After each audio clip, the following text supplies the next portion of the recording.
पुणे शहरातील खराडी परिसरात सुरू असलेल्या एका बनावट कॉल सेंटरवर पुणे पोलिसांच्या गुन्हे शाखेने मध्यरात्री कारवाई करत छापा टाकला आहे। प्राईड आयकॉन नावाच्या इमारतीत सुरू असलेल्या या कॉल सेंटरवर कारवाई करण्यात आली। या कारवाईसाठी 150 ते 200 पोलीस अधिकारी आणि कर्मचाऱ्यांचा मोठा फौजफाटा तैनात करण्यात आला होता। मॅग्नेटल BPS अँड कन्सल्टन्सी LLP या नावाच्या बनावट कॉल सेंटरवर कारवाई करण्यात आली आहे। या कॉल सेंटरवरून रॅकेट अमेरिकेतील नागरिकांना फोन करून डिजिटल अटक करण्याची भीती दाखवत त्यांच्याकडून पैसे उकळत होते, अशी देखील माहिती आता समोर येत आहे। या बनावट कॉल सेंटरमधून अनेकांची मोठ्या प्रमाणावर आर्थिक फसवणूक झाली असण्याची शक्यता आहे। प्राईड आयकॉन इमारतीमध्ये हे कॉल सेंटर सुरू होते। या कॉल सेंटरमध्ये 100 ते 150 लोक काम करत असल्याची माहिती समोर आली आहे। या कॉल सेंटरमधील बहुतांश कर्मचारी गुजरातमधील आहेत। सायबर पोलिसांनी 61 लॅपटॉप, 41 मोबाईल फोन आणि इतर महत्त्वाचा डेटा जप्त केला आहे। सध्या 5 आरोपी पोलिसांच्या ताब्यात असून आणखी काहींची चौकशी सुरू आहे। अमेरिकेतील नागरिकांना लक्ष्य करून डिजिटल अटक व मोबदल्यात पैसे उकळण्याचा प्रकार असल्याची प्राथमिक माहिती समोर आली आहे। या छाप्यात सायबर फसवणुकीचे मोठे रॅकेट उघडकीस येण्याची शक्यता आहे।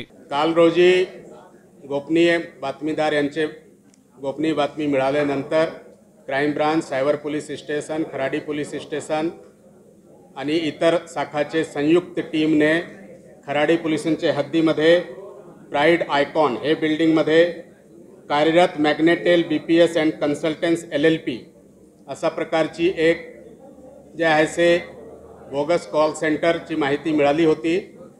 त्या कॉल सेंटरवर रेड करण्यात आलेला आहे। रेड नंतर जे आहे से गुन्हा दाखल करण्यात आलेला आहे। त्या ठिकाणी 111 पुरुष आणि 12 महिला असा कार्यरत आपल्याला मिळालेला आहे। त्यापैकी 8 जे मेन आरोपी निष्पन्न आतापर्यंत झालेले आहे त्यांच्यावर FIR दाखल करण्यात आलेला आहे। बाकी जे लोक तिथे मिळालेले आहेत त्यांचे विचारपूस चालू आहे। त्या ठिकाणी आपल्याकडून 64 लॅपटॉप, 41 मोबाईल फोन आणि 4 राउटर असा जे आहे से जप्त करण्यात आलेला आहे। प्राथमिक तपासामध्ये अशी माहिती मिळालेली आहे की या ठिकाणी अमेरिकन सिटीजनला सायबर अरेस्टची भीती घालून त्यांच्याकडून जे आहे हे लोक मोठ्या प्रमाणात जे आहे ॲमेझॉन व्हाउचर किंवा बिटकॉइन असा मार्फतीने जे आहे से पैसे घेत होते आणि या लोकांकडून आपल्याला अमेरिकन सिटीजनचे लाखोंची डेटाबेस मिळालेली आहे आणि याबद्दलचे पुढील तपास जे आहे से सायबर पोलीस स्टेशन आणि क्राइम ब्रांच असा करत आहे। नाही, नंबर्स आपल्याला प्रत्येक दिवशी वेगळे असू शकतो। नाही करा सरासरी 30 ते 40 हजार डॉलर यांना मिळत होते असा प्रकार वेगळे फसवणूक।